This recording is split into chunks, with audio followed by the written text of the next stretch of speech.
What is up, you guys? I am coming to you live from the, well, pseudo live, I suppose, since this is YouTube, from the Palenque jungle today in Mexico. We are on the move, as you can see. And today I want to talk to you all about heart-centered leadership. What does heart-centered leadership actually mean? How do we lead from a space of the heart? When we talk about Tantra, we're talking all about the spiritual science of energy, and leading from the heart is a really, really big part of that. So if you want to find out ways to incorporate Tantra and Tantric principles into your business, then this is the YouTube video for you to help you become a more embodied, more heart-centered, more tantric leader.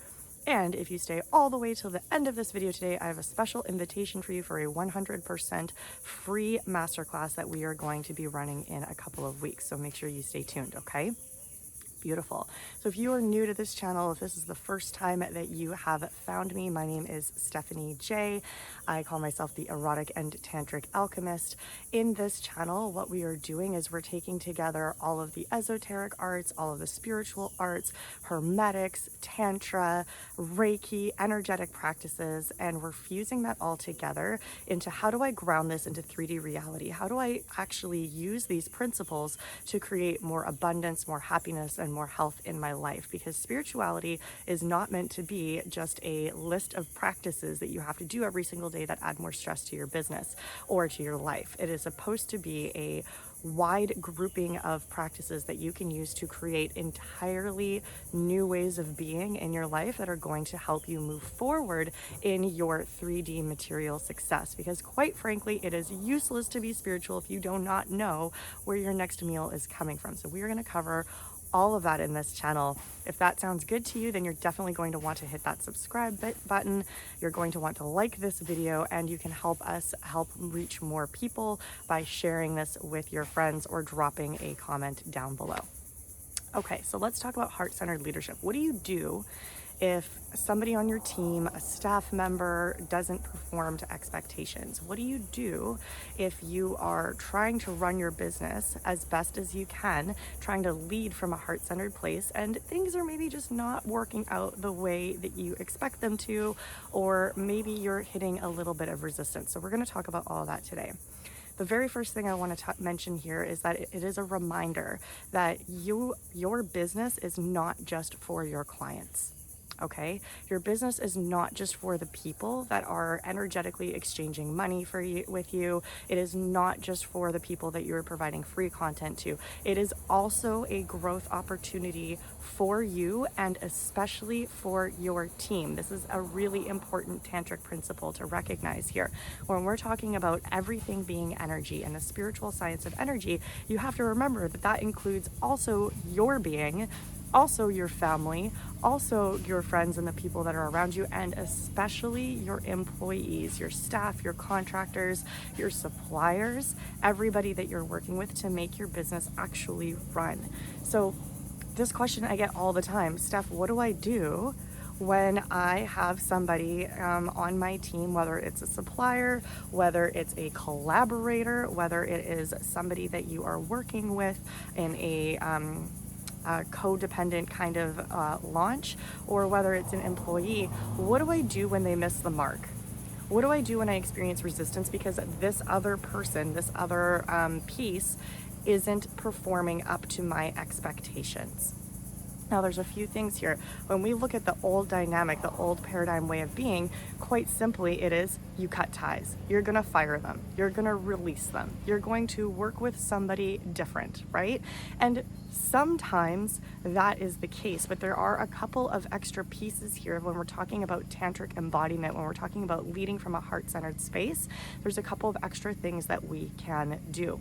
So the first thing you want to do is look at your expectations, right? Because again, this is a growth opportunity primarily actually for you, running your spiritually led conscious business is primarily a growth opportunity for you. When you step into entrepreneurship, no matter what kind of entrepreneurship it is, you are going to be forced to look at your own demons. You are going to be forced to invariably look at everything that is your own getting in the way of success. And I'm sure you've already experienced this at least a couple times.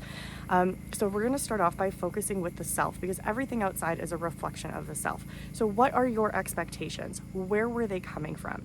When somebody in your space, somebody in your business space has missed the mark, so to speak, either they haven't performed their duties or they've not performed them as well as you wanted them to. We want to look at what were those duties, and were you providing them the support and the energy that they needed in order to complete those tasks? Where did you maybe not hold up your end of the energetic bargain? Are you not paying them enough? Is that energetic exchange in alignment? Were you clear enough in your expectations? Is that energetic exchange in alignment, where you are actually communicating with them clearly and concisely what is expected of them, when it is expected by? Have you made sure that they understand what is expected of them and when it is expected of them by? Okay, so we want to take a really, really deep introspective look of where did I energetically contribute to this piece? Okay, and maybe it's not as simple as just this one project. Where did I energetically allow this to happen over the extended time that I've been working with this person? Have I noticed little things popping up energetically that I have chosen not to address, or that I have allowed to slide under the belt? Or have I not been doing my due diligence in checking in on this person, making sure that they're supported, making sure that they have everything they need, making sure that everything is in energetic alignment? That responsibility as the business owner, as the business leader, as even a person that just goes into a conscious contract with somebody to perform a certain level of duties, that comes with us. It always starts with self-responsibility. And in Tantra, we're always talking about personal evolution first. So we really want to take a really close, hard look at where did I contribute to this misstep? Where did I energetically not meet my own expectations? Where did I energetically not set proper boundaries? Where did I energetically let things slide? The second piece we want to look at is, were my expectations a little bit out of alignment or a little unrealistic? Did I have unfair deadlines that they felt like they had to agree to? Did I have unfair expectations? And especially, guys, when we're running a business, it can be really easy to get caught up in these like ego needy demands. So where was I pushing from an energy of ego instead of actually checking in with what is the actual source? A really great example I see here is with manifestation, where we set these really, really huge goals. Like, I want a 6-figure launch as an example. This launch is going to be my 6-figure launch. Now, we all know that when we send our "it is done" out into the universe, we are collapsing time space, but that doesn't mean it's going to be the next launch. We don't get to choose the how or the when. So where in your practice were you maybe trying to over control the how, as in this is how I'm going to have my 6-figure launch, or the when?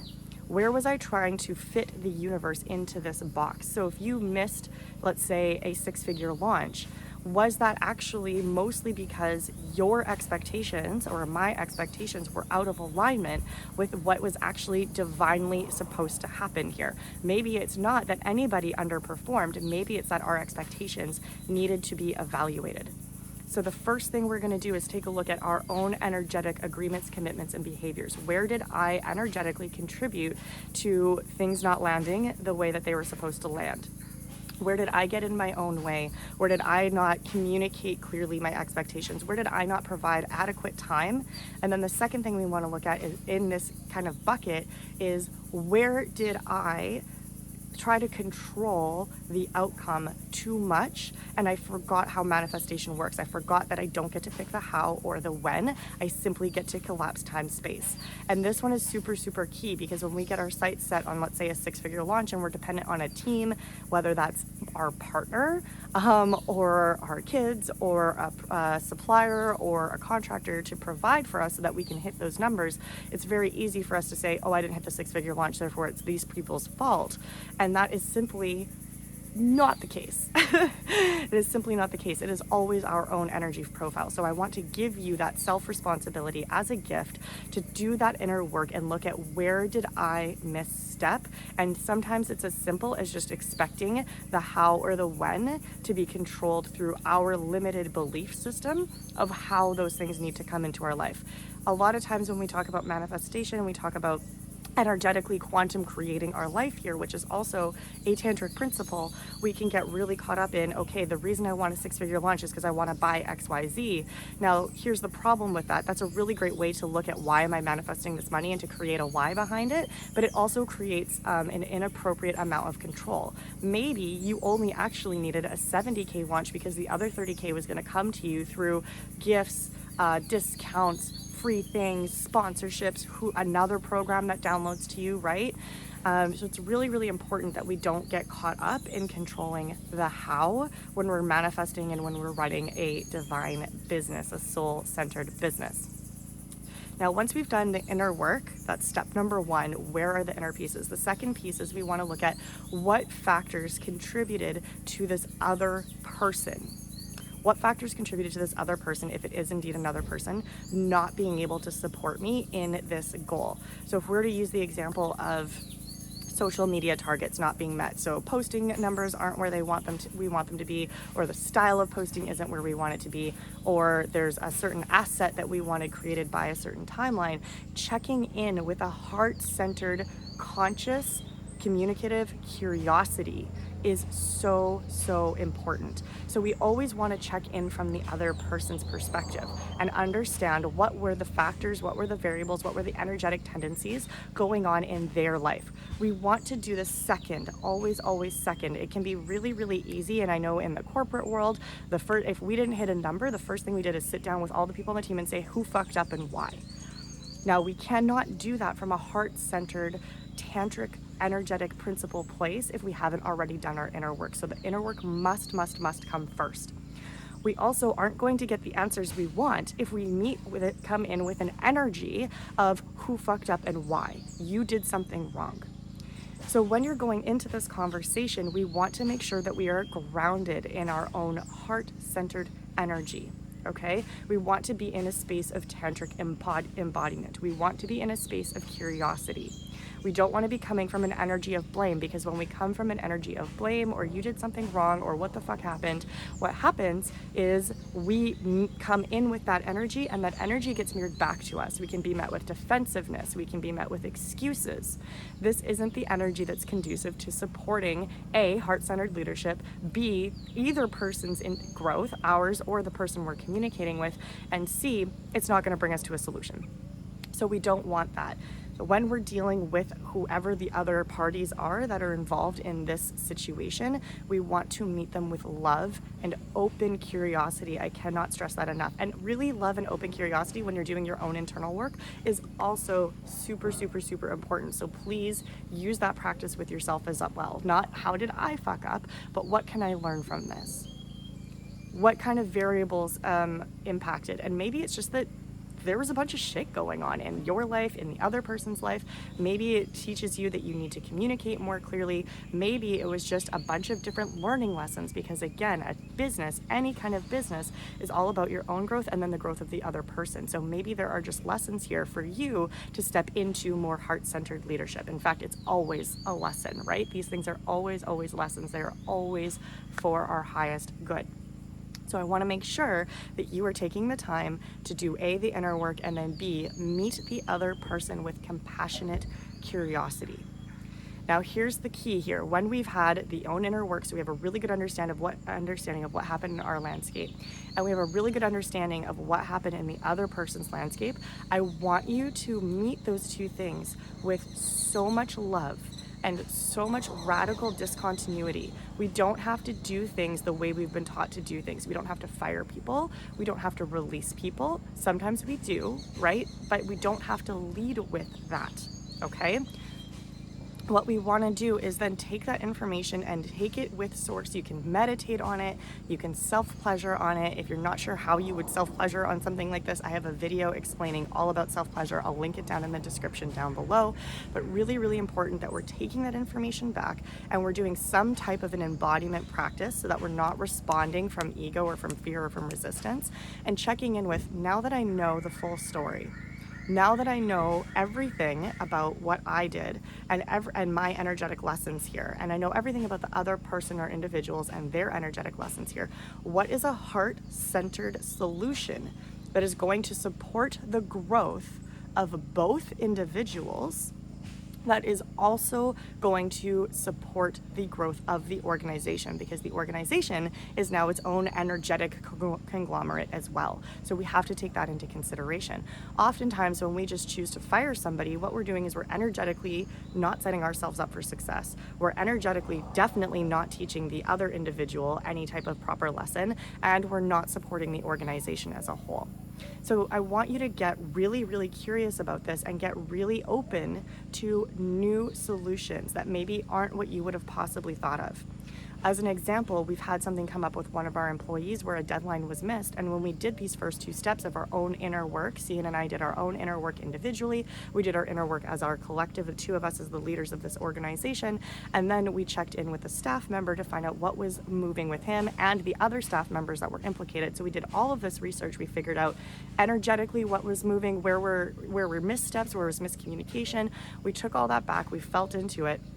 And the solution that came up to us was actually to give this staff member a paid week off. Now, that is not something that you would see in traditional business. In fact, traditional business would probably tell you, and even traditional psychology, which is in my background, would tell you that that is rewarding poor performance behavior. Hey, you just got a paid vacation because you missed a deadline. That seems a little counterintuitive. But when we dig deeper, when we look at the energetics of it, the truth is that the reason these deadlines are missed is because for this individual in particular, there was a lot of stuff going on at home. There was some crazy stuff going on at home that was distracting him, that was pulling him away from his ability to focus and his ability to produce at the quality that we would normally expect. So we had done the inner work to make sure our expectations were out of alignment. The communication was really, really clear. And even with all of that said, his home life was blowing up in his face. And these things happen, right? They happen to all of us. Everybody here is human. You are employing humans, not robots. You are part of their spiritual ascension just as much as they are part of your business. And it is your responsibility as their employer to consider their spiritual evolution and their personal evolution first and foremost before we look at even the organization. If you've brought someone into your space, you are responsible for them in some kind of capacity. And so for us, making sure that he had this time off, this week off, to not worry about work, it removed a lot of pressure from him so that he could go inwards. He could do the inner work that was needed with his partner. He could do the inner work that was needed with himself and come back to us a week later, hopefully refreshed, right? Hopefully with a new way of seeing things, hopefully ready to step back into his power. Now, these expectations also come with a caveat, right? There does have to be, we need to, now that we've set that, we've taken care of him as an individual, the next thing is we need to make sure we take care of the business, and we need to make it clear that this type of behavior moving forward isn't acceptable. We need communication. We need to know when these things are happening. We need clear, open, heart-centered, everybody being on the same team. We don't want to be surprised when deadlines are missed. We want to know ahead of time.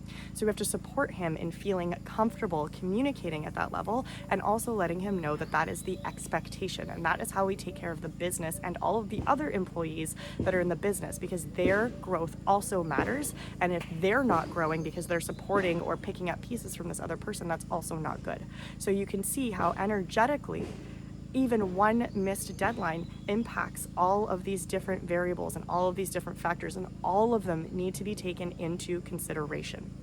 So as your step 3, we want to take all the information we gained from step 1 and step 2 and feel into what is a heart-centered solution that is maybe radically different, a radically different solution than what we would normally see.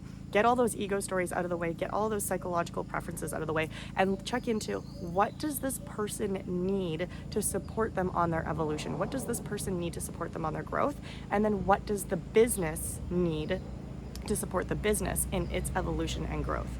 Those expectations need to be super, super clearly defined, including if they include boundaries, new expectations, new deadlines, changes in contract. All of those types of things need to be openly discussed and on the table, and you need to be willing to consider them. Now, the last thing is we have to remember that you need to stay in your sovereign truth, and you need to be trusting your spirit and the way that the energy is going to move. If it is coming to the solution that it just does not make sense for this person or this individual or this contractor or whoever it is to remain aligned with this company, if the alignment is no longer there, then it's important that we trust that. Okay, so we're not releasing people immediately, and we've had to do this with a few staff members now. We gave many, many, many opportunities for energetic growth, but at some point it becomes an enablement situation, right? So we don't want to enable the stagnation of growth by encouraging this lack of growth. So the very last thing we want to look at is staying involved in this organization to the highest value, the highest potential of this individual or of this contractor or of this partnership.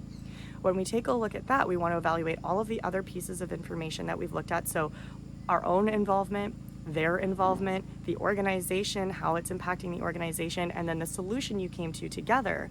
If that isn't met, then the next step is this person actually growing in this organization, and is the organization growing with this person or with this contractor or with this supplier, or even when we're in partnership with another person and we're like co-launching a program or we have affiliates, like this applies to literally everybody. Sometimes it does make sense that we need to actually energetically release them, and that is the best thing for their spiritual development. This is not something we take lightly. This is not something anybody in our organization takes lightly, and it is always done from a space of heart, from a space of thinking primarily, first and foremost, of their growth, this individual's growth, then the organization's growth. What is going to support everybody in moving forward?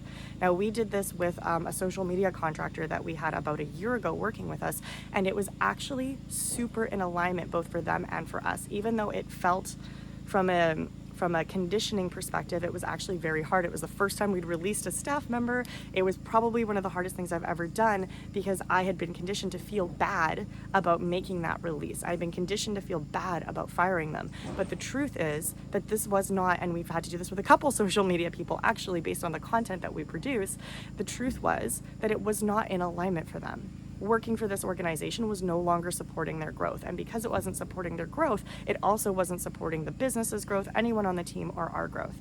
And we released them. The beautiful thing that happened here is actually twofold. Energetically, we created space for somebody new to come into our organization. And the new person, each time that came into our organization, was the perfect fit for our organization. They were the perfect next step for where our organization was going. And the two individuals that we've released under this framework, they both moved on to working with organizations that were their heart-centered organizations. So we had a win-win situation here where the individual or the contractor in question, they got to move into something that was way more in alignment for them. And we as the organization got to pull in two new people that were way more in alignment for us. So again, when we're looking at these decisions, we have to remember it's all energy. It is all for the spiritual and professional development of every single being that is being touched by this organization. And when we come from an energy of open-hearted curiosity, of love, of concern for the well-being of everybody that the organization touches, we're able to make decisions that feel good to everybody, and most importantly, we're able to make decisions that actually support everybody's individual and aligned growth. And that is the most important thing you can be doing when you're in an aligned, soul-centered, conscious business. So I hope that was helpful for you guys. I promised you for listening all the way to the end that I have a gift for you, and that is true. We have a legendary leadership masterclass coming up. It is 100% free. I'm gonna go ahead and put the links down below. If you are catching this video, if you're one of our lucky subscribers who is catching this video as it is being released, then this leadership class is coming up in 1 week. And it is, again, 100% free. We are going to be having conversations with myself, my partner, Cian Kenshin, who you are all very familiar with, I hope, by this point, as well as a third coach that is coming in to teach us all about leadership from the corporate level, leadership from the coaching level, leadership from the product level. So you actually have 3 coaches that are all going to be adding in their unique, heart-centered view of leadership and what it means to be a legendary leader in the new paradigm. When you are looking to do things a little bit differently, when you're not sold on making hard decisions from an ego mind place, but making hard decisions or growing and supporting growth from a heart-centered place. If that is of interest to you, if that is the way that you run your business, then this is the leadership masterclass that you definitely want to participate in. It is on July 12th. So depending on when you're catching this, if it is before July 12th, 2021, hit the link down below. You are going to have access to that class 100% for free. And of course, replays are available if for whatever reason the day doesn't work. If you are catching this after July 12th, then no worries. We are going to link the Tantric Trove down below, where you're going to get access to a ton of free examples and free content all on this topic that you can sign up for, and you can watch it, binge watch it Netflix style. You can consider it your heart-centered leadership little mini series masterclass, Tantric Trove toolbox. So thank you all so much for being here. I hope this was helpful for you. I would love to know, what type of leadership challenges are you running into in your business? What type of questions do you have about tantric embodiment and how to bring that energy into your business, into your life? And of course, any comments are welcome, and I respond to every single one of them myself. So thank you all for being here. If this was useful for you, please hit subscribe, please hit that like button. And this information is going to change lives. The more lives we can touch, the more energy we can reach out to. So please feel free to share this content with the people that you think will most benefit from it. Thank you all so much for being here. I love you all, and I'll see you next week.